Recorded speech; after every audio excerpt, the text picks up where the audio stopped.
Assalamualaikum warahmatullahi wabarakatuh. Innal hamdalillah nahmaduhu wa nasta'inuhu wa nastahdihi wa nastaghfiruh wa na'udzu billahi min shururi anfusina wa sayyiati a'malina.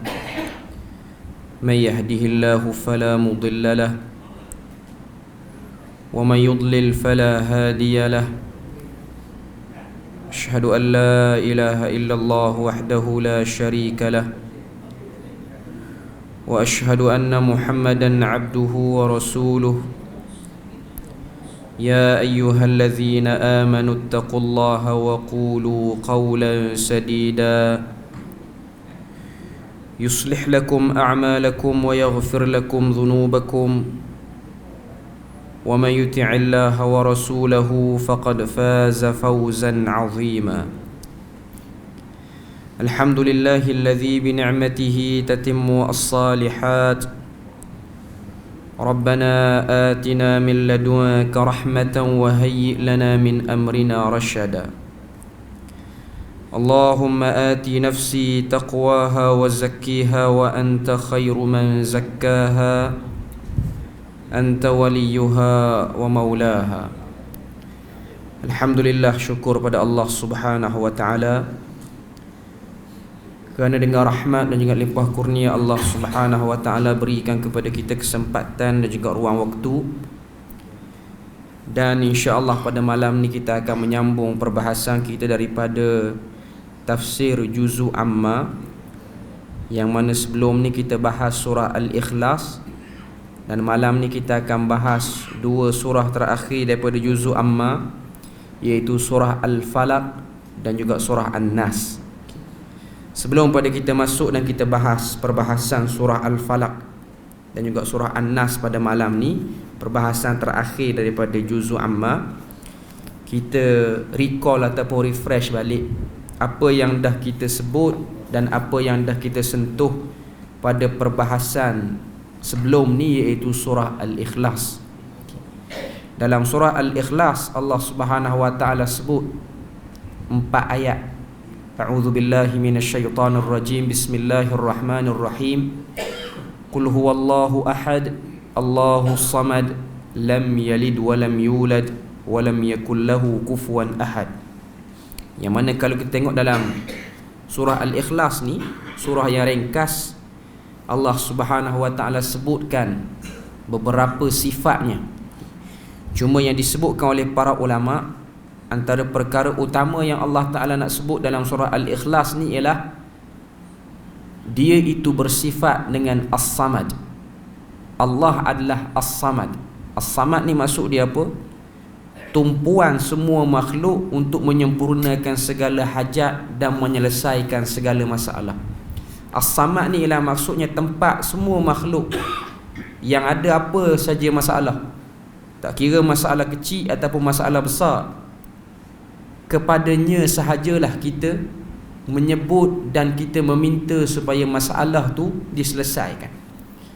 Jadi perkara utama atau poin utama, sifat utama yang Allah Ta'ala nak tekan dalam surah Al-Ikhlas ni ialah As-Samad. Dia tu bersifat dengan sifat As-Samad, dan dia tidak berhajat kepada bantuan mana-mana makhluk. Selain pada tu, dia sebut sifat zatnya. Dia sebut dia tu Ahad, yang bermaksud esa. Dia sebut dia itu lam yalid wa lam yulad, tidak diperanakkan dan tidak memperanakkan ataupun tidak beranak. Wa lam yakul lahu kufuwan ahad, itu sifat kepada zat. Tapi cuma nak beritahu yang paling besar sekali dalam tu ialah As-Samad. Nak juga beritahu kepada Nabi bahawasanya walau macam mana ditolaknya tauhid ini, maka kamu kena tahu Allah Ta'ala itu bersifat dengan sifat As-Samad. Walau macam mana sempitnya dada melihat sikap perangai musyrikin Mekah menolak segala dakwaan, segala hujah daripada Al-Quran, hujah daripada Tuhan tentang diri Tuhan, musyrikin Mekah tolak. Tapi sebagai orang beriman, para sahabat dan juga Rasulullah sendiri perlu sedar, dan kita juga yang baca surah ni kena sedar, Tuhan itu bersifat dengan sifat As-Samad. serabut tara mana pun kena cerita, kena sampaikan pada Allah Subhanahu Wa Taala. Jangan duk nampak pihak kedua, pihak ketiga. Jadi surah Al-Ikhlas ni dia beritahu tentang perkara tu. Allah Ta'ala itu tempat tumpuan yang hak, tidak ada lagi tempat lain. Dan kita dah sebut sebelum ni, surah Al-Ikhlas ni dia nafikan syafaat qahriyah, iaitu wujudnya pembantu, pendamping pihak kedua yang sama hebat dengan Tuhan yang boleh kita seru. Jadi surah Al-Ikhlas dia nafi benda tu. Dia nak beritahu Allah Ta'ala lah tempat satu-satunya, tidak ada lagi tempat lain. Okay. Jadi masuk malam ni surah Al-Falaq dengan surah An-Nas. Okay. Dia dalam ilmu tafsir ni tuan-tuan, ahli jemaah sekalian, selain daripada kita bahas ayat-ayat dalam Quran, di sana juga ada para ulama membahaskan tentang bab yang namanya munasabat bainas suwar. Munasabat ni maksud dia apa? Hubung kait antara satu surah dengan satu surah. Tema surah ni apa kaitan dengan surah sebelum, surah selepas.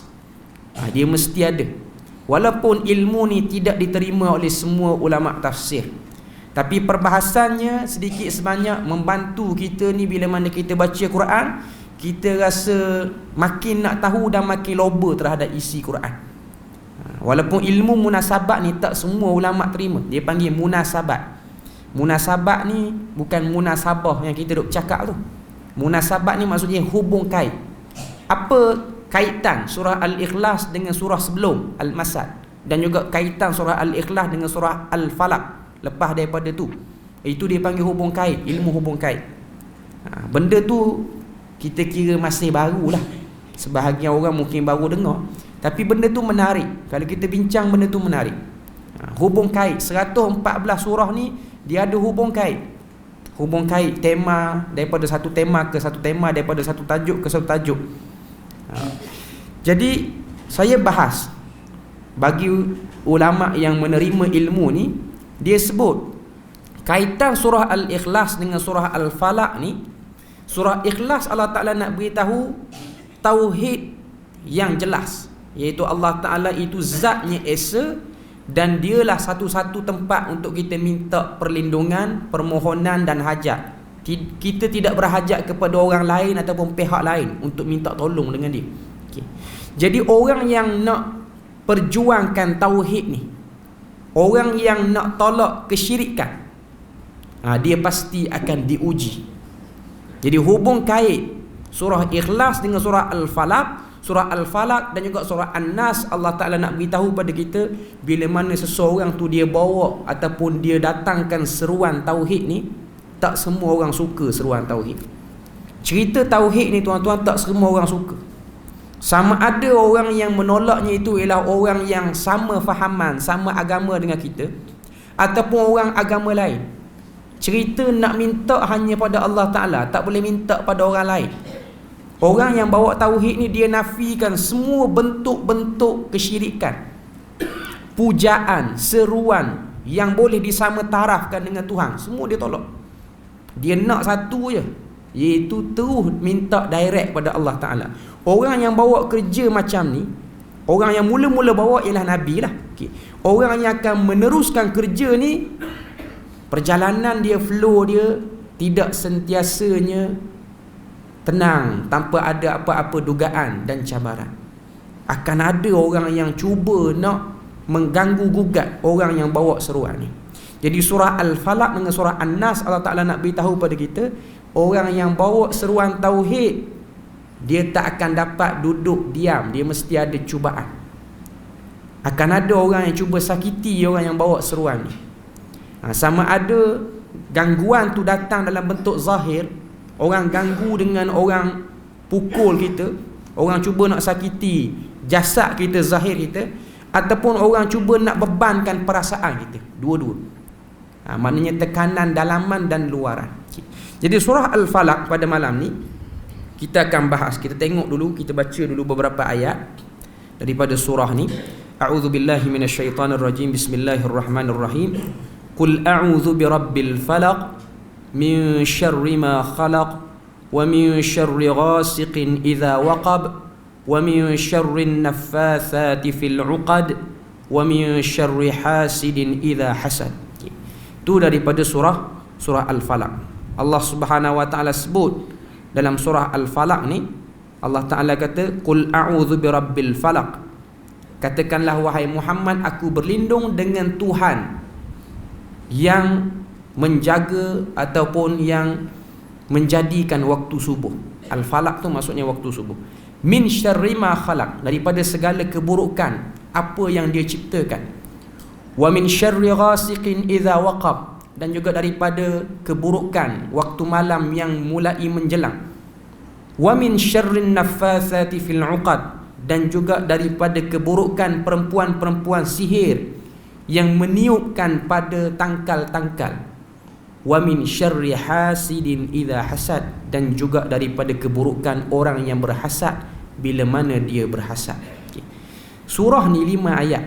Allah Ta'ala sebut 5 ayat ni. Kalau kita tengok secara sepintas lalu, apa perbahasan dalam surah ni? Bahaya yang akan datang kepada manusia, tak kira siapa.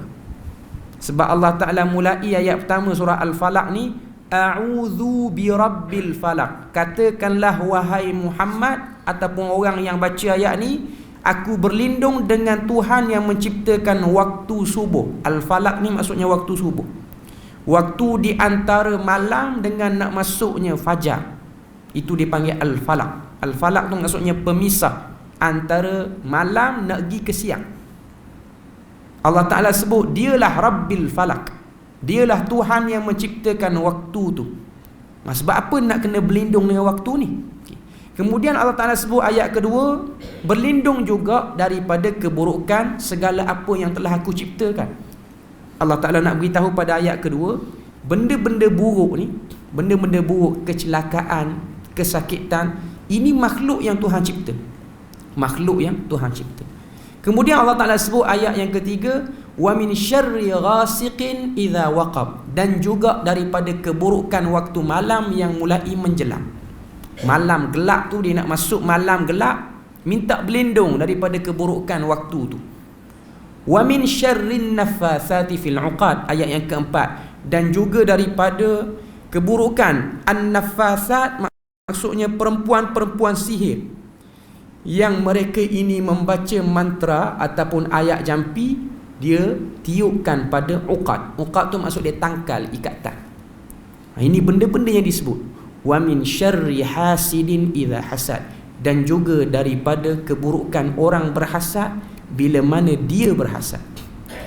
Kita tengok sepintas lalu 5 ayat ni dengan makna-maknanya, kita nampak Allah Ta'ala nak beritahu manusia ni, khususnya orang yang bawa seruan tauhid. Sebab ayat ni turun pada Nabi. Nabi ni pembawa wahyu. Nabi ni bawa seruan tauhid. Nabi yang bawa seruan tauhid. Nabi itu ada kemungkinan boleh kena gangguan fizikal pada diri Nabi. Orang yang bawa tauhid ni boleh jadi dan sangat tinggi kebarangkalian orang nak sakiti dia. Sebab orang tak suka apa yang dia bawa. Sangat-sangat tak suka. Elok-elok dah orang duk pergi berdoa di satu tempat, tiba-tiba dia datang, dia kata tak boleh berdoa lagu ni, kena berdoa pada Allah Ta'ala, tak perlulah pergi ke kubur-kubur sekian, cukup berdoa, mari masjid berdoa. Dia sebut lagu tu orang yang dah siap doa lama dah, puluh tahun, tambah pula amalan tu dah jadi turun-temurun. Panas dengar, panas hati dengar orang cakap lagu tu.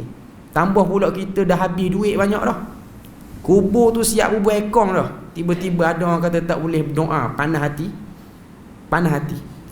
Orang yang buat kerja lagu ni, dia berhadapan kemungkinan orang akan sakiti dia. Kita tengok dulu asbab nuzul dua surah ni, surah Al-Falaq dengan surah An-Nas ni. Sebab turun surah ni dia sekaligus dua-dua. Ceritanya turun ketika mana Nabi SAW berada di Madinah Al-Munawwarah. Kedua-dua surah ni turun ketika mana Nabi dah hijrah. Bila mana Nabi dah berhijrah, Nabi pada waktu tu menghadapi musuh orang kafir, dan juga Nabi menghadapi musuh orang munafik. Dua. Zaman duduk di Mekah dulu, musuh orang kafir, munafik ni tak ada. Cerita orang munafik tak ada. Tapi duduk di Madinah, hijrah di Madinah, ada tambahan musuh dalam selimut, nama dia munafik. Bila mana Nabi menyampaikan dakwah, Nabi menyampaikan tauhid, orang tak senang. Sama ada orang yang duduk dalam satu majlis dengan Nabi, ataupun orang yang duduk luar, jauh, tak ikut majlis Nabi, benci secara jauh sebab dia orang kafir. Jadi bila mana Nabi selalu bercakap tentang benda ni, ada orang tak puas hati. Siapa yang tak puas hati tu? Munafik pun ada, orang kafir pun ada. Orang kafir tu siapa? Musyrikin boleh jadi, Yahudi boleh jadi, Kristian boleh jadi. Cuma yang paling kuat tak puas hati itu ialah Yahudi, yang paling kuat.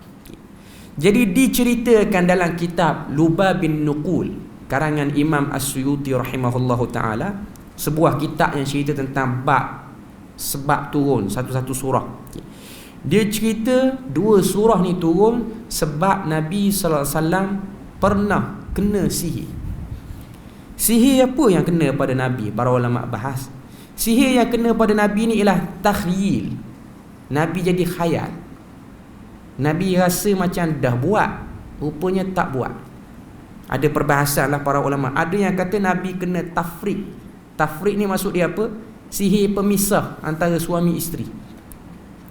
Yang paling tinggi sihir itulah, berdasarkan ayat dalam surah Baqarah. Allah Ta'ala sebut tentang top ilmu sihir ni ialah sihir tafrik. Tafrik ni mencerai beraikan pasangan suami isteri. Tapi jumhur kata Nabi kena takhyil. Lama mana Nabi kena sihir? 6 bulan. Lama tuan-tuan, setengah tahun Nabi kena sihir. Macam mana kena pada Nabi? Kata Aisyah radhiyallahu anha, aku pernah tegur Nabi satu petang, Nabi lewat salat asar. Nabi duduk dalam rumah lama. Aisyah kata, tak salat asar ke? Nabi pun kata, bukan salat dah tadi. Dia jadi macam tu. Orang Terengganu kata macam bengong sikit nampak. Okay. Maknanya dia macam nampak gitulah. Maknanya dia dah buat, rupanya tak buat. Dia jadi macam tu. Dia ada sihir jenis macam tu kan. Sihir yang menyebabkan orang tu jadi macam lembab. Dia macam banyak berkhayal, sihir macam tu. Selama 6 bulan. Okay. Siapa yang sihir Nabi tu? Riwayat mengatakan yang idea nak sihir Nabi ni datang daripada seorang lelaki Yahudi nama dia Labid ataupun Lubaid. Labid bin A'sam, seorang Yahudi daripada Khaybar di Madinah. Bukan dia yang sihir, dia suruh anak perempuan dia. Dia ada ramai anak perempuan. Anak perempuan dia ni ahli sihir belaka. Sebab tu kalau kita baca surah ni, kita akan tengok ayat keempat, wa min syarrin naffathat, daripada keburukan perempuan-perempuan sihir, merujuk kepada anak-anak perempuan Labid bin A'sam. Anak-anak perempuan dia orang ni ilmu sihir. Dan kalau kita tengok ilmu sihir ni zaman Nabi memang asal daripada Yahudi pun. Sebab tu kalau kita baca riwayat, kita cuba duk cari ilmu kebal ni mari pada mana. Orang Melayu kita ni minat ilmu ni.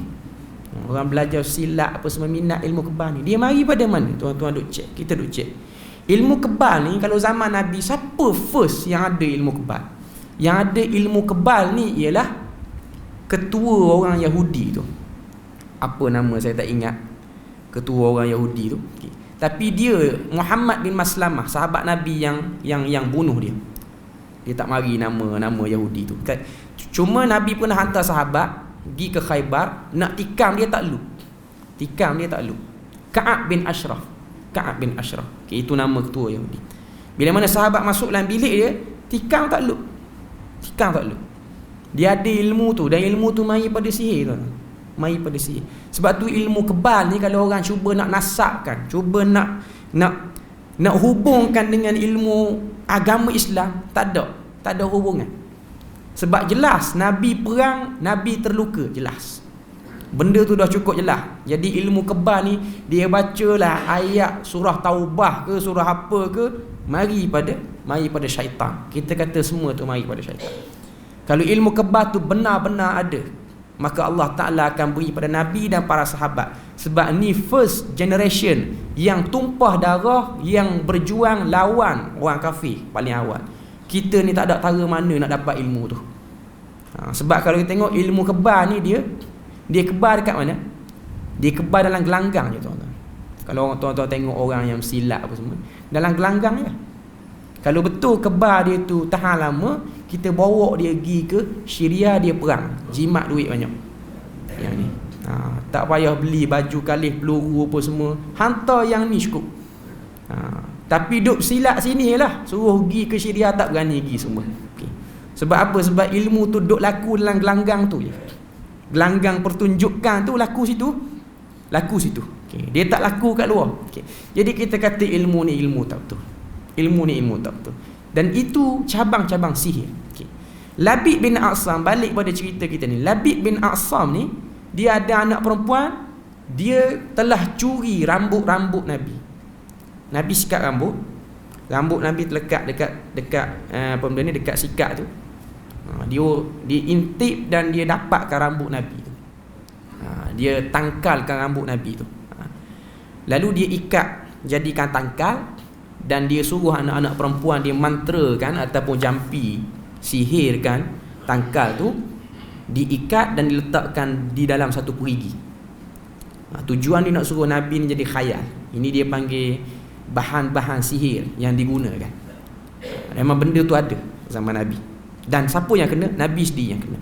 Selama 6 bulan, sehingga turun 2 orang malaikat. Satu malam, dalam riwayat tersebut, satu malam Nabi tidur, 2 orang malaikat. Satu duduk di kaki, satu duduk di kepala. Riwayat kata Jibril dan Mikail. Tak cakap dengan Nabi, berlaku perbualan antara 2 malaikat tu, tapi Nabi dengar. Dua-dua malaikat tu tak cakap dengan Nabi. Okay. Malaikat yang di kaki ataupun di kepala, saya tak pasti. Okay. Cuma dia berlaku percakapan lah antara 2 malaikat tu. Malaikat salah seorang tu tanya, apa kena pada lelaki ni? Jawab malaikat yang di bahagian lain, matbu, dia disihir. Malaikat tu sebut. Nabi duk dengar tu. Okay. Lepas daripada tu, malaikat pun tanya, dia disihir oleh siapa? Maka malaikat tu pun seorang lagi jawab, Labid bin A'sam arahkan anak-anak perempuan dia untuk sihir. Macam mana dia sihir? Dia guna rambut-rambut yang ada di sikat. Okay. Macam mana dia buat sihir? Dia ikat rambut-rambut tu pada satu tangkal. Macam mana nak tawarkan sihir tu? Juga berlaku lah tu. Okay. Maka kata malaikat tu, baca 2 ayat ni, 2 surah ni, surah Al-Falaq dengan surah An-Nas. Dua-dua surah ni 11 ayat. Surah Al-Falaq 5 ayat, surah An-Nas 11 ayat, 6 ayat. Jadi dua-dua surah ni 11 ayat. Okay. Dan ikatan tu ada 11. Ikatan tangkal tu ada 11. Okay. Macam mana cara dia? Ambil tangkal tu, buka ikatan, buka satu ikatan satu ayat, satu ikatan satu ayat. Sebahagian riwayat sebut. Nabi duk dengar, pergi mana, semua clear. Nabi arahkan Ali bin Abi Talib dan juga Talhah dan juga Ammar bin Yasir. Sebahagian riwayat sebut Ali dan juga Ammar pergi ke perigi tu dan tengok ada tak tangkal dalam perigi tu. Perigi tu perigi yang masih ada air. Tapi orang tak berapa guna sangat. Bila mana 2 orang sahabat ni pergi tengok dekat perigi tu, dia tengok air perigi tu warna merah macam warna inai. Turun ambil tangkal tu, angkat je tangkal tu, air perigi tu berubah jadi jernih balik.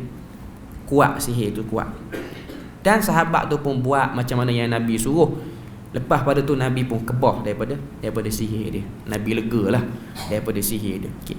Poin dia nak beritahu pada kita dalam surah Al-Falaq ni, dua-dua surah ni dipanggil Al-Mu'awwizatain. 2 surah yang menjadi pendinding. Kita duk baca dalam zikir pagi petang, kita duk baca juga lepas salat, zikir lepas salat. Ini zikir-zikir dia ataupun bacaan-bacaan wirid yang kita duk baca. Okay. 2 surah ni asbab nuzulnya itulah. Kisah Nabi kena sihir. Banyak riwayat lah. Yang saya cerita tu salah satu riwayat. Ada riwayat lain kata Nabi SAW ni dia antara jenis kesan sampingan yang kena pada Nabi. Nabi duduk dengan setengah-setengah isteri Nabi, jadi tak selesa. Tengok muka rasa macam tak berapa tenang tengok muka dia hari ni. Jadi gitu. Sebab tu ada yang kata sihir tafrik kena pada Nabi. Biasa Nabi tak macam tu. Okay. Tapi ada hari-hari Nabi tengok tak suka. Nabi jadi tak suka. Okay. Jadi nak beritahu pada kita, inilah yang disebut sebagai bahaya zahir yang boleh kena pada kita bila mana kita ni buat ataupun kita ni ada tauhid, Allah Ta'ala akan uji. Allah Ta'ala akan uji. dalil ataupun cerita ni menjadi dalil kepada kita bahawasanya setiap manusia tu berkemungkinan besar untuk kena gangguan fizikal. Berkemungkinan besar. Kita semua ni ada kemungkinan. Sebab apa saya kata macam tu? Sebab Nabi sendiri pernah disihir. Bila mana Nabi sendiri pernah disihir, kita ni kemungkinan tinggi lagi untuk kena sihir. Tinggi lagi. Tambah-tambah kita makin belajar tauhid, makin kuat ataupun makin cepat kena tu. Sebab tu tuan-tuan tengok orang-orang yang kena sihir ni, bukanlah nak kata semua, kebanyakan. Biasanya orang-orang yang jenis mari masjid dah. Tuan-tuan jarang tengok yang kena sihir ni penagih dadah. Tak makan sihir geng-geng tu. Okay. Geng-geng penagih dadah tak makan sihir. Dia gagah lagi pada sihir. Okay. Yang kena sihir ni biasa geng-geng mari masjid dah. Ustaz-ustaz kena sihir, kuliah kat dengan 3 bulan tak ada. Cek rupa-rupanya sakit kena sihir. Diagnos hospital tak ada sakit. Okay. Maknanya benda tu kena pada orang-orang seperti tu. Ini benda kita kena tahu lah. Ini benda yang kita kena tahu. Okay. Jadi nak beritahu pada kita, keburukan pasti boleh kena. Tapi dalam surah ni Allah Ta'ala ajar pada kita, walaupun kita tu ada kemungkinan kena keburukan, kita boleh minta perlindungan kepada Allah Subhanahu Wa Ta'ala. Boleh minta. Sebab dalam surah Al-Falaq ni Allah Ta'ala sebut, A'udhu birabbil falak, aku berlindung dengan Tuhan yang menciptakan waktu subuh. Sebab apa sebut waktu subuh? Sebab waktu itulah waktu yang paling dekat dan paling fokus kita bila mana kita berdoa pada Allah Ta'ala. Waktu lain tengah hari panas-panas ni berdoa lebih-lebih kurang, dalam duk mengatuk mata je berdoa. Tapi kalau orang ni dia ada hajat betul-betul, dia bangun waktu sahur, bangun sebab ada hajat. Waktu tu kalau doa kita tu tepat, ngam, mustajab dengan sebab waktu tu. Sebab tu Allah Ta'ala sebut, berlindunglah dengan Tuhan yang menciptakan waktu subuh. Waktu subuh ni kalau tengok banyak kelebihan dia, banyak. Sebab tu dalam hadis Nabi sebut, ibadah yang dibuat pada waktu subuh ni besar pahala dia. Pertama kita tengok dalam hadis, solat sunat qabliyah subuh, besar dah pahala dia. Yang kedua, hadis riwayat Imam Ahmad, orang yang bersedekah pada waktu subuh siap dapat doa malaikat, juga besar pahala dia. Cuma nak beritahu pada kita, sebab apa Tuhan sebut waktu subuh? Waktu itulah berlindung. Waktu itulah kita minta, kita perbanyakkan doa. Sebab tu Nabi, kalau Nabi salat subuh, Nabi suka panjangkan sikit bacaan. Sebab Nabi nak menikmati waktu subuh tu. Nabi suka. Sebab tu kalau tengok hari Jumaat, Nabi baca surah As-Sajdah, Nabi baca surah Al-Insan. Tujuan dia apa? Tujuan dia bukan saja nak baca panjang. Nabi nak menikmati ayat-ayat yang cerita tentang balasan-balasan orang beriman. Dan juga Nabi nak tazkirah diri orang yang dengar bacaan tu tentang azab bila mana kita lawan Tuhan. Itu signifikan ataupun hubung kait. Bila mana hari Jumaat Nabi baca 2 surah tu. Tapi Nabi tak buat tiap-tiap Jumaat lah. Nabi buat sebulan, mungkin sekali. Ada setengah-setengah tempat dia buat tiap-tiap Jumaat. Benda tu kita kata kurang tepat dari segi sunnah, kurang tepat. Nabi tak buat tiap-tiap Jumaat sehingga nampak macam wajib, tak juga. Nabi buat, tapi Nabi tak buat selalu. Tambah pula kita ni sini di Perlis ni hari Jumaat hari bekerja. Jadi kalau buat tiap-tiap hari Jumaat, ramailah orang masuk lewat bekerja, marah ketua imam. Okay. Sebab apa? Punch card lewat, tampering lewat. Imam tu duduk baca dalam subuh nak dekat 6.30 dah. Okay. Jadi tengok keadaan. Kalau saya di Terengganu dulu, okey lah hari Jumaat kita cuti. Yang ngam lah nak baca tu. Okay. Jadi nak beritahu pada kita, tengok waktu tu waktu yang kuat. Kata apa? Waktu yang nak bermunajat pada Allah Ta'ala. Allah Ta'ala suka orang bermunajat pada waktu tu. Okay. Kemudian kalau tengok dalam surah Al-Falaq ni, Allah Ta'ala sebut min syarri ma khalaq, ayat kedua, daripada segala keburukan yang diciptakan. Kita kena tahu, teruk mana pun sihir yang kena, setengah-setengah sihir yang kena pada satu orang, berubah fizikal orang tu, berubah fizikal, daripada gemuk-gemuk jadi kuruh. Dan benda ni pernah berlaku pada sahabat Nabi. Kalau kita tengok ada satu hadis Nabi pergi ziarah seorang sahabat. Sahabat tu orang Ansar. Kata Anas bin Malik, hatta takuna jasaduhu mithla firah, sehingga menjadi tubuh orang sakit tu macam seekor burung yang kecil. Dia dulu gemuk, terlantar sakit lama, jadi kecil macam seekor burung. Nabi pergi ziarah dia, Nabi tanya, aina anta wad du'a'il afiyah, di mana kamu dengan doa minta sembuh? Nabi tanya pada yang sakit tu, kamu ni tak minta sembuh kepada Allah Ta'ala, tak berdoa ke minta Tuhan bagi sembuh? Maka jawab lelaki tu, dia kata, aku melihat sabar lebih baik daripada aku berdoa minta sembuh. Tapi Nabi beritahu, minta kepada Allah Ta'ala supaya diberi kesembuhan. Maknanya kita kalau kita sakit, kita minta pada Tuhan supaya kita ni dapat kesembuhan. Benda tu boleh. Cuma ada sebahagian orang dia pilih nak sabar dengan sakit, pilih nak sabar. Ada. Sebab tu kalau tengok ada satu hadis kan, Nabi SAW pernah diterangi oleh seorang perempuan Ansar.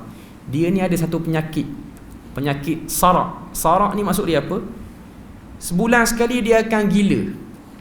Gila babi lah orang tu panggil. Bulan mengambang ni dia gila. Dia gila sebulan sekali. Dia ada penyakit macam tu. Orang tua kita dulu ada lah, setengah-setengah kita biasa dengar. Okay. Gila. Dia pergi mengadu dekat Nabi, ya Rasulullah, doalah kepada aku ni supaya baik penyakit ni. Nabi pun kata pada perempuan tu, aku boleh doakan kepada kamu supaya baik, tapi kalau kamu bersabar dengan penyakit sarak, kerasukan lah. Sarak ni lebih kepada kerasukan sebenarnya. Okay. Dia bukan kerasukan masuk hantu, dia mental lah. Okay. Nabi kata kalau kamu sabar, aku jamin syurga. Dia dengar jamin syurga tu, dia kata jangan minta lah sembuh. Saya rela gila sampai aku mati, yang penting syurga. Okay. Dia tahan sebulan sekali je dia mari penyakit tu, dia sabar. Okay. Cuma dia ada masalah, bila mana dia mari penyakit gila tu, dia akan cabut semua baju dia, telanjang. Jadi benda tu orang duk cerita, mu ni kalau gila teruk, no gila. Kurang-kurang gila tu biarlah pakai kain juga. Okay. Dia pergi jumpa Nabi, ya Rasulullah, doalah pada aku, kalau aku gila jangan cabut kain je. Nabi kata tak apa, boleh berdoa. Jadi dia tu gila sampai ke mati, dia ada penyakit gila, tapi kalau dia gila, aurat dia terjaga. Dia tengok keadaan, tuan-tuan. Bab sakit ni Nabi sebutlah hadis, umat aku ni akan ada golongan yang masuk syurga tanpa hisap. Maksudnya dia akan direct masuk syurga. Satu golongan tu Nabi sebut ialah sakit dia sabar. Dan benda tu pilihan, tuan-tuan, pilihan. Dia bukan benda yang wajib. Bukanlah makna kata semua orang sakit jangan berubat, tak juga. Nabi suruh kita berubat. Tapi ada orang, kadar kita ni beza. Kadar kita, dia punya sabar tu lain-lain atas setiap orang. Dia kena sakit, dia sabar. Ada setengah orang dia kena sakit, tak ada apa-apa. Zaman saya kuliah duduk di Terengganu dulu, ada seorang yang ikut kuliah saya, orang tua. Dia sakit buah pinggang 20 tahun sakit buah pinggang. Teruk lah. Memang doktor dah diagnose, kata dia ni memang tahap, bukan tahap 4, 5, 6 lah tahap dia. Tapi dia duduk gitu. Dia tak pergi tukar buah pinggang dia, dialisis pun dia tak pergi buat. Tapi boleh lah mari kuliah tu mari semua. Sehingga last sekali doktor tu pelik, 20 tahun sakit buah pinggang, dialisis tak pergi, buah pinggang pun tak pergi tukar. Adalah efek tu ada, sekali-sekala mari sakit, mari tak boleh bangun apa semua. Tapi dia sabar gitu. Tak pergi berubat, tak pergi apa. Saya tanya lama mana sakit? 20 tahun sakit, tahan macam tu. Ada orang dia boleh tahan, dan ada orang dia tak boleh tahan. Dia kena, dia nak pergi berubat. Dan nak pergi berubat tu tak salah pun. Nabi tak halang kita nak pergi berubat. Okay. Cuma nak beritahu, ada di kalangan umat Nabi ni orang kena sakit, dia okey. Sakit teruk, tak boleh nak bangun dah, tapi tak pergi berubat. Bahkan dia tengok itulah peluang boleh masuk syurga. Ada orang. Tapi saya bukanlah beritahu pada tuan-tuan kalau sakit jangan pergi berubat. Gilah berubat. Bagi yang tak tahan, pergi berubat. Bagi yang boleh tahan, Allah Ta'ala akan beri pahala sabar, dan Allah Ta'ala akan beri syurga, seperti mana lah hadis sebut. Okay. Jadi nak beritahu pada kita, sakit ni tinggi mana, dengan sebab sihir ke, dengan sebab tak stabil dalam badan, kita kena tahu sakit tu ialah khalaqa, dia ialah makhluk yang dicipta juga. Mati saja kita ni, cabut saja nyawa, maka sakit tu pun akan hilang pada badan. Kita tidak akan dibangkitkan di padang mahsyar dengan penyakit yang kita pernah ada atas dunia. Kalau hari ni kita ada macam-macam penyakit, jantung ada, darah tinggi ada, kecil manis ada, keluar padang mahsyar dia tak ada bawa dah penyakit tu. 4 serangkai ke 5 serangkai dia tak akan bawa. Dia bawa amalan. Yang kaki dah dipotong dengan sebab kecil manis dulu, keluar di padang mahsyar, kaki balik ataupun dapat kaki balik. Penyakit tu tak akan bawa. Penyakit tu hanya atas dunia. Allah Ta'ala nak beri dengan sebab Allah Ta'ala nak beri pahala mungkin, ataupun Allah Ta'ala nak uji kita.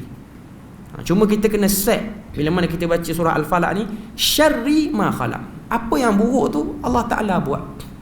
Bukan dia mari daripada orang lain tau. Dia mari pada Tuhan juga. Okay.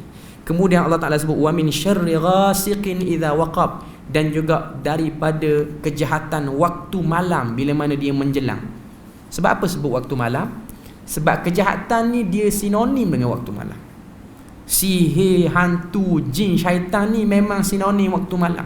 Tuan-tuan tengok cerita hantu, dia pernah buat cerita hantu siang? Tak ada. Cerita hantu mesti malam. Asal cerita hantu mesti malam. Cerita pun detik 12 malam dah. Dia tak akan sebut cerita hantu detik 12 tengah hari. Tak thriller cerita tu orang kata. Okay. Tapi nak beritahu pada kita, dia signifikan. Dia memang ada hubungan. Bila sebut saja malam, banyak kejahatan berkemungkinan nak sampai pada kita. Sama ada kejahatan jin ataupun kejahatan daripada makhluk berbisa, boleh jadi. Sebab tu Nabi SAW minta pada kita berdoa dengan doa-doa sekian pada waktu petang, supaya tak kena kejahatan yang kita tak nampak ataupun kejahatan yang kita nampak, iaitu makhluk berbisa apa-apa semua. Maknanya waktu malam kejahatan itu lebih mudah. Orang nak curi rumah orang pun waktu malam. Tapi sekarang ni mungkin advance sikit, siang pun boleh curi. Okay, cuma nak beritahunya, kebanyakan jenis jahat ni orang akan buat waktu malam. Okay. Jadi minta lindung supaya tak kena itu. Kemudian ayat keempat, an-naffasat syarrin naffasati fil 'uqad, daripada keburukan perempuan-perempuan sihir bila mana dia memantra ataupun menjampi tangkal. Sebab apa sebut perempuan? Perempuan-perempuan sihir. Okay. Ada perbahasan di kalangan para ulama. Yang kedua, sebab zaman Nabi ni memang jenis ahli sihir ni kebanyakannya perempuan zaman tu. Dan yang pertama, yang kedua kata para ulama, sebab sihir ni dia berlaku kebanyakannya dia mari daripada pihak perempuan, tak puas hati pihak perempuan kebanyakannya. Maksudnya tak puas hati, tak suka, maka minta orang sihir. Hasad tu ada, minta orang sihir. Jenis rasa iri hati, cemburu ni dia mari daripada pihak perempuan dulu. Bukan nak kata orang perempuan ni semua jahat, tak juga. Kita baca surah Al-Ma'idah, Allah Ta'ala sebut as-sariqu was-sariqatu faqta'u aydiyahuma, pencuri laki-laki dan perempuan. Sebut laki dulu, tak sebut perempuan. Sebab hak yang jenis mudah nak curi barang orang ni orang lelaki. Tapi hak yang mudah nak berdeki, nak iri hati ni perempuan dulu. Dia punya kecenderungan jantina tu Allah Ta'ala sebut. Bukan nak beritahu kesemuanya macam tu, tapi kebiasaan kes mari pada tak puas hati yang ada dalam diri seorang perempuan tu sendiri. Okay. Kemudian ayat kelima Allah Ta'ala sebut, dan inilah yang paling besar, wa min syarri hasidin idza hasad, daripada keburukan orang yang berhasad ketika mana dia hasad. Semua benda buruk yang berlaku pada kita ni tuan-tuan, sama ada orang sihir, orang sakiti kita, dia mari daripada apa? Penyakit hasad. Ibu dia situ. Sebab apa kita boleh disakiti oleh orang? Boleh jadi orang hasad pada kita. Sebab apa kita boleh disihir? Boleh jadi orang hasad. Jadi penyakit dia ialah penyakit hasad. Penyumbang besar boleh berlakunya segala benda-benda buruk ni hasad. Hasadnya Yahudi pada Nabi, mereka sanggup sihir Nabi. Hasadnya orang tertentu kepada orang tertentu, mereka sanggup buat sihir. Mereka sanggup sihirkan. Okay. Jadi itu benda yang kita kena tahu. Surah Al-Falaq ni nak beritahu pada kita, bila mana seseorang tu dia bawa kerja tauhid, dia akan kena gangguan-gangguan fizikal ni, dia boleh kena. Okey, kita beri laluan azan dulu.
Okey.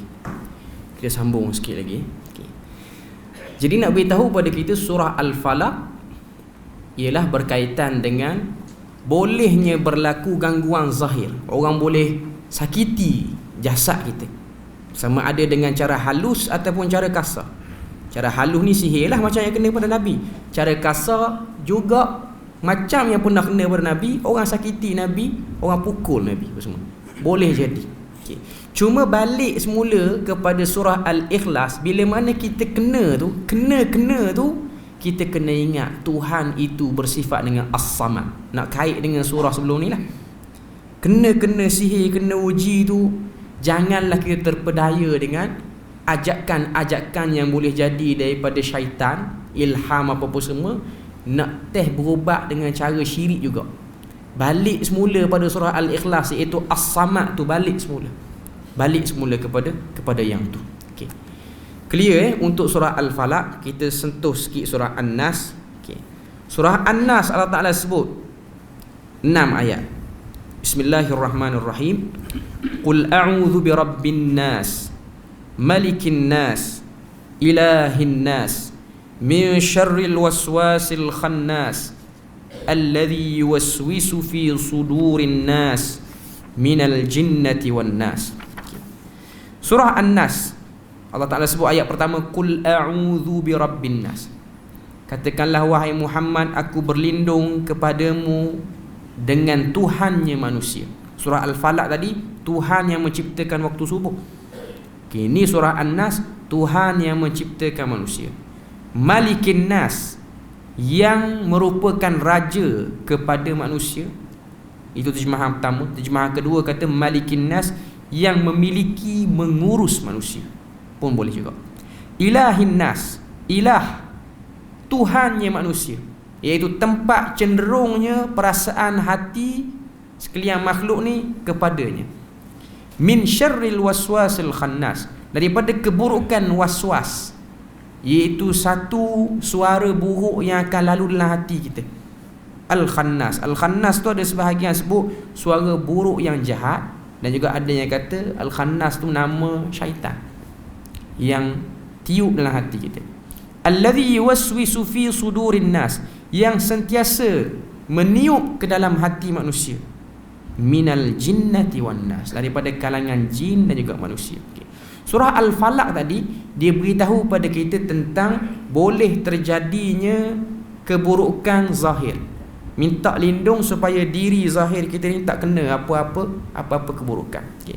Yang ni pula surah An-Nas ni pula minta lindung pada Tuhan supaya jangan kena keburukan dari dalam. Orang tak sihir, orang tak pukul pun kita. Kita sendiri mari syok pada Tuhan. Kita sendiri tiba-tiba duk semayang lama, duk berdoa lama, duk mari malah dah berdoa. Doa pun tak dapat juga. Tak berdoa pun tak dapat juga. Tiba-tiba mari rasa tak berapa nak sembah mana Tuhan. Tak ada orang sihir pun. Sendiri-sendiri je mari. Ini dia panggil keburukan daripada dalam. Dia datang daripada dalam. Allah Ta'ala sebut, A'udhu birabbin nas, berlindunglah kamu dengan Tuhan manusia. Malikin nas, raja manusia. Ilahin nas, tempat sembahan manusia. 3 sifat Tuhan disebut dalam tu. Rabb, Malik, Ilah. 3. Nak jadikan diri kita ni tak rosak daripada dalam, perlindungan dia lebih banyak berbanding nak minta Allah Ta'ala lindung kita tak kena keburukan daripada luar. Surah Al-Falaq tadi minta lindung supaya tak datang keburukan luar pada diri kita. Macam mana nak berlindung? Minta pada Tuhan yang cipta waktu subuh, waktu tu lah, ataupun minta sebut nama dia. Kita tengok surah Al-Falaq tu 5 ayat. Ayat pertama je sebut tentang sifat Tuhan. Ayat kedua sampai ayat kelima tu duk sebut tentang kejadian Tuhan ataupun keburukan benda-benda daripada luar yang boleh masuk pada diri manusia. Okay.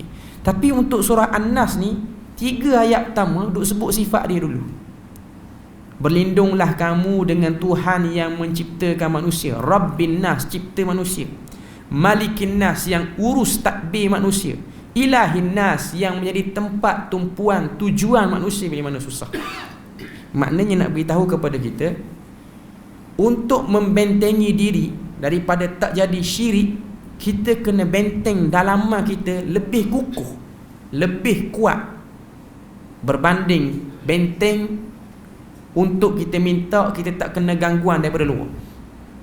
Sebab hati manusia ni seperti mana dalam hadis riwayat daripada Anas bin Malik, Nabi SAW sebut, innal qulub, sesungguhnya hati manusia ni fi usbu'in min asabi'illah, berada di celah jari daripada jari-jari Allah Subhanahu wa taala. Itu seperti mana yang disebut dalam hadis. Kalau kita tengok hadis daripada awal, kata Anas bin Malik, Nabi SAW ni sebut, Nabi kata, aku bimbang kepada umat aku ni, dia tidak ikut ajaran aku, tak ikut ajaran. Nabi sebut kepada Anas bin Malik. Anas bin Malik ni dia cuba nak sedarkan hati Nabi. Dia kata, ya Rasulullah, amanna bik, kami beriman dengan kamu. Wa amanna bima unzila ilaik, dan kami juga beriman dengan apa yang telah diturunkan kepada kamu, yang ini Quran. Fahal takhafu alaina, adakah kamu takut kami ni menyeleweng? Ini Nabi sebut dalam hadis. Nabi kata, aku bimbanglah umat aku ataupun sahabat aku ni, bila mana aku tinggalkan nanti dia jadi menyeleweng. Dia jadi menyeleweng. Maka Anas bin Malik dia nak sedarkan hati Nabi. Dia kata, kami beriman pada kamu ya Rasulullah, kami percaya Quran, takut lagi ke kami ni menyeleweng? Tuan-tuan agak apa jawapan Nabi? Ini first generation yang Nabi didik. Nabi jawab, na'am, aku takut. Maknanya Nabi kata, aku bimbang. Walaupun kamu ni pangkat sahabat, aku bimbang. Kalau Nabi bimbang ke sahabat, Nabi lebih bimbang pada umat akhir zaman, tuan-tuan. Yang sahabat tu Nabi bimbang. Sahabat ni kalau kita tengok lepas Nabi wafat, tak ada seorang jadi murtad pun. Tak ada seorang jadi murtad. Dia orang semua okey. Dia orang semua hebat, jaga akidah dengan baik, syirik tak terlibat sikit pun. Kalau Nabi bimbang pada generasi pertama, kebimbangan Nabi lebih besar pada kita hari ni, lagi besar. Lalu Nabi kata kepada Anas bin Malik, sesungguhnya hati manusia itu berada di celah-celah jari daripada jari-jari Allah Subhanahu wa taala. Ini hadis mutasyabihat. Kita terima seadanya, seperti mana Zahir yang menyebutkan. Ada orang yang nak takwil, silakanlah nak takwil, tapi nak beritahu pada kita, para ulama terdahulu menerimanya dengan zahir dan itu lebih aslam, lebih sejahtera. Nabi kata yuqallibuha kaifa syaa. Allah Taala boleh bolak-balikkan kepada arah mana yang dia nak. Maknanya Nabi nak beritahu pada kita, Nabi bimbang. Sebab tu prevention, pertahanan dalaman lebih diutamakan berbanding pertahanan luar. Sebelum terjadinya syirik, perkemahkan dulu tauhid. Tu poin dia. Sebelum terjebak dengan bid'ah, kena dulu sunnah tu. Kena dulu sunnah. Sebelum intisyarul munkar, tersebarnya perkara munkar, banyak-banyak duk buat perkara ma'ruf, perkara baik. Itu benda yang kita kena tahu. Kita bentengi dulu.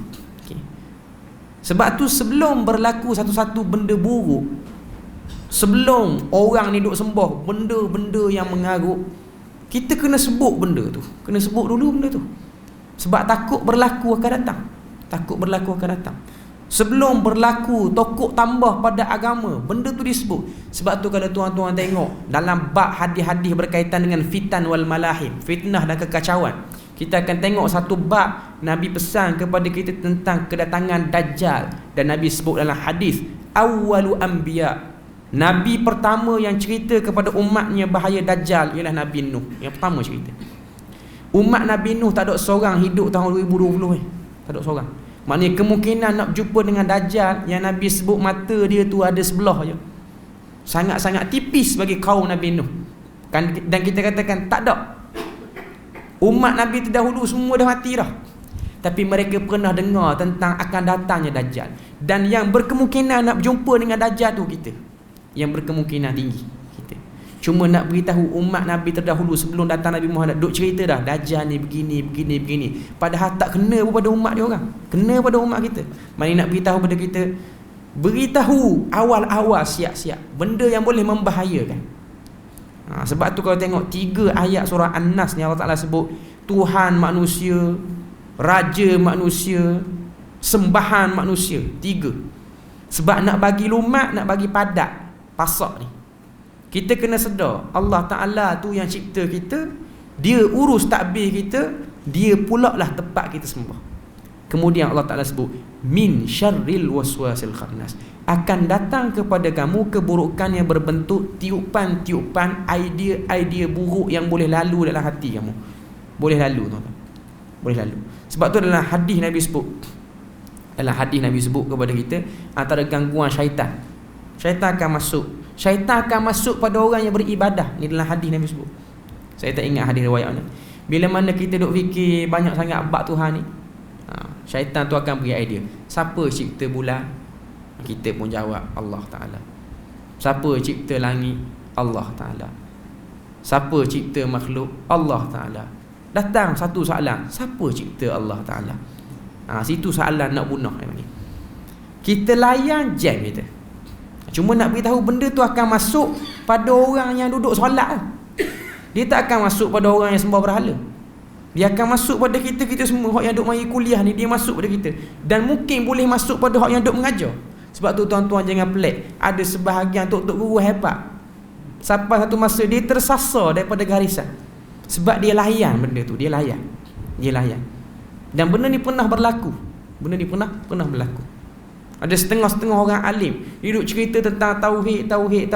Last kali dia duk bahas tentang penciptaan Tuhan, sehingga dia habis umur duk cakap tentang isu tu. Tak setempat nak buat amal, duduk cari titik persamaan Tuhan ni macam mana, sifat Tuhan macam mana, buang masa banyak situ. Cuma nak beritahu kepada kita, was-was boleh masuk. Dan ini lebih bahaya daripada sihir yang dibahas pada surah Al-Falaq tu. Lebih bahaya. Sebab bila mana dia masuk, dia akan susah nak dibuang. Dan kalau kita tengok, saya ringkaskan ayat yang ke-6, ayat terakhir Allah Ta'ala sebut minal jinnati wan nas. Seruan ni dia boleh datang daripada jin dan juga manusia. Kita jangan ingat seruan tu dia mari daripada jin aja. Seruan tu dia datang daripada manusia. Maknanya boleh jadi kawan kita, syaitan tunggang dia, Dia bercakap dengan kita, dia bagi idea kita fikir benda yang tak sepatutnya kita fikir. Dia bagi idea. Dia bagi idea. Mana kita duk cakap, duk belajar Quran, tuan-tuan duk dengar kuliah. Lepas pada kuliah ni ada yang dengar kuliah ni, boleh percaya ke ustaz bercakap dia tu? Dia akan mari. Hak yang akan bercakap tu hak ada dalam masjid juga. Takkan hak yang duduk kedai kopi nak bercakap, nak bagi idea tu. Mesti yang ada dalam ni juga. Dia tu syok sangat duk cerita, boleh percaya ke tak cerita dia. Dia mari syok, kita pun jadi tashkik. Oh ya kok. Muda-muda ni bukan boleh percaya sangat. Okey. Kadang-kadang boleh mari benda tu. Benda tu boleh mari. Benda tu boleh datang. Cuma nak beritahu pada kita, itulah yang lebih ditakuti berbanding hak yang buruk-buruk yang lain tu. Hak yang disebut dalam surah Al-Falaq tu. Okey. Jadi kita minta pada Allah Subhanahu Wa Taala supaya Allah Taala tutup benda tu pada kita. Tutup syak was-was yang boleh masuk pada diri kita. Dan dia punya pelindungan tu lebih besar dan lebih hebat. Sebab tu Tuhan sebut sampai 3. Rabb, Malik, Ilah. 3. Kita kena selesaikan 3 tu. Kita kena beriman Tuhan cipta kita.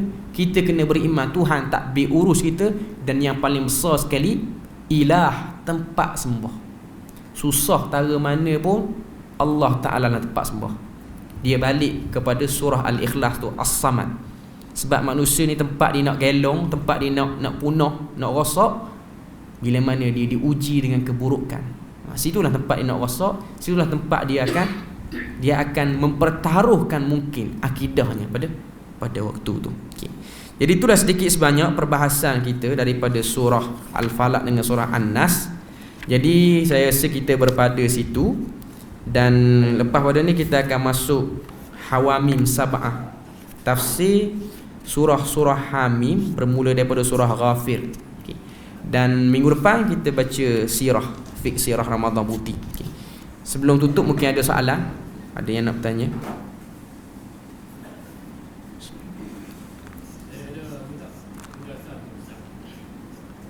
Jadi Rasulullah dapat tahu yang dia kena sihir melalui malaikat secara tak langsung lah, daripada perbuatan malaikat ini, yang dia kena sihir dan mana dia buat sihir tu dalam pergi semua kan. Jadi bagi kita pula macam mana kita nak tahu? Okey. Bagi diri kita, okay, soalan dia, kalau Rasulullah dia kena sihir, malaikat bagi tahu. Okay. Kita kena sihir macam mana kita nak tahu kita ni kena sihir? Okay. Dalam bab ni kalau kita tengok, saya sendiri taklah berapa alim sangat bab-bab ruqyah, bab-bab rawatan sihir ni apa-apa semua. Okay. Tapi dia ada satu buku yang menarik lah kalau tuan-tuan nak cari lah. Okay. Buku tu nama dia Wiqayatul Insan, yang ditulis oleh Syekh Wahid Abdul Salam Bali, seorang ulama daripada Mesir. Terjemah dalam bahasa Indonesia, Perawatan Sihir kalau saya tak silap lah. Tapi buku tu lah. Okay. Antara yang dia sebut lah, yang saya sempat baca, saya ambil bulat-bulat daripada dia lah. Okay. Saya tak ingat semua juga poin dia. Okay. Dia kata antara tanda-tanda orang tu kena sihir, pertama sekali, dia akan didatangi mimpi yang sama, mimpi buruk berulang-ulang. Berulang-ulang datang. Okay. Itu antara tanda yang dia sebut. Dan mimpi tu mungkin mimpi orang nak buat jahat apa semua. Itu dia sebut lah. Dia sebut. Okay. Dan yang kedua dia kata, sakit pada bahagian badan tertentu yang tak dapat didiagnos dengan perubatan moden. Sakit bahagian tertentu, pergi dekat hospital kata tak ada apa, normal, okey. Tapi sakit Dan sakit tu pula dia bukan datang sepanjang waktu, dia datang pada waktu-waktu tertentu saja. Iaitu waktu dekat nak subuh, waktu petang nak dekat maghrib, waktu-waktu gitu. Maka orang macam tu berkemungkinan lah dia kena sihir. Okay. Tapi itu bukan datang pada hadis Nabi lah. Okay. Itu dia sebut dari segi pengalaman dia menghadapi masalah orang-orang kena sihir ni. Yang disebutnya begitu. Dua tanda tu lah. Mimpi yang kerap datang secara berulang kali. Okay. Dan yang kedua, dia sakit tak dapat diagnos dengan perubatan moden. Tapi kalau dia sakit, contoh dia sakit buah pinggang, sakit kecil manis, tapi datang juga mimpi yang pelik-pelik. Okay. Benda ni saya pernah tanya sebab Saya duduk di Kemaman dulu, kita dekat dengan Kuantan. Kuantan ni hospital UIA Kuantan, bahagian perubatan. Jadi yang hadir kuliah kita kadang-kadang doktor perubatan pun ada. Okay. Saya tanya, ada tak ketidakseimbangan badan manusia ni menyebabkan dia boleh bermimpi macam tu? Maka doktor tu kata kalau orang tu sakit, contoh dia duduk dalam ward ke apa semua, dan doktor tu dia pernah buat kajian lah. Okay. Dia jaga satu ward, satu malam. Okay. Ward tu tidur, ramai orang mengigau. Ramai orang mengigau. Katil ni mengigau, katil ni mimpi buruk, katil ni semua mimpi buruk. Okay. Bila mana dicek dari ilmu sains, orang yang sakit, tambah pula sakit yang masuk hospital nak kena bedah apa semua, dia punya hormon badan tak stabil. Dia ada satu nama hormon, saya tak erti sebut, makhraj dia tak betul. Kita orang belajar Arab nak sebut bahasa Inggeris. Okay. Dia kata benda tu bila mana ada pada orang sakit, dia akan menyebabkan dia berhalusinasi. Dia akan nampak macam mimpi mengarut-ngarut. Okay. Tapi dia bukan kena sihir. Itu biasa. Terutama yang jenis takut pergi hospital, dia akan kena. Orang-orang yang tak pernah masuk hospital, tahu nak kena bedah, malam tu mimpi buruk macam okay. Itu bukan dia kena sihir. Itu ketidakstabilan hormon lah badan. Okay. Tapi kalau dia datang tiba-tiba, datang secara banyak kali, maka kita boleh katakan benda tu boleh jadi kena lah, boleh jadi kena. Okay. Tapi yang pastinya ruqyah lah, ruqyah. Itu cara yang betul, ruqyah syar'iyah. Jangan ruqyah yang kodang ni. Ruqyah yang betul, ruqyah ni pun kena ada penjelasan khusus lah. Jadi respon saya dua tu lah saya boleh bagi. Okay. Seterusnya ada soalan lain? Okay. Kalau kaedah perubatan, kalau kita tengok dia scan kepada kita, ada gangguan. Ada malu-malu lah. Adakah kita nak tengok dia syifa ke, ataupun nak guna ayat-ayat Al-Qur'an pun kita tak tahu, kita tak dengar macam kaedah perubatan. Dia kata ada malu-malu. Adakah itu dijatuhkan syirik? Okey. Scan badan. Kaedah scan badan. Kaedah mana kita pergi scan. Tak boleh tidur malam pergi scan. Okay. Saja-saja pergi scan. Okay. Lepas tu orang yang scan tu pun kata ada gangguan apa semua. Adakah benda tu termasuk daripada syirik? Okay. Saya tak pasti, saya tak boleh nak jawab lagi soalan tu. Okay. Saya kena jawab minggu depan. Kena check balik. Saya tak berani nak jawab benda yang saya tak pasti. Okay. Tapi saya akan jawab pada minggu akan datang lah. Minggu akan datang. Okay. Dalam bab scan ni macam mana. Tapi kalau Syekh Wahid Abdul Salam Bali tu sendiri, dia tak berapa sangat dengan jenis scan-scan ni. Dia kata banyak berlaku penyelewengan dalam bab perubatan Islam ni ialah orang yang scan dulu. Scan. Sebab benda tu ada perbincangan lah. Tapi saya nak kena reconfirm balik maklumat tu akan datang. Jadi saya tangguh dulu jawapan tu. Minggu depan saya jawab. Okay. Minggu depan saya jawab, insya-Allah. Ada lagi soalan lain? Pukul 9 lebih tak ada soalan aku. Okey. Okey. Jadi soalan tu saya akan bawa minggu depan. Saya akan jawab minggu depan. Okey. Dan saya akan tambah sikit perincian tu sebab benda tu dia mari on the spot, perincian pasal tanda-tanda sihir tu. Setakat tu saja. Subhanakallahumma wa bihamdik asyhadu an la ilaha illa anta wa astaghfiruka wa atubu ilaik. Wassalamualaikum warahmatullahi wabarakatuh.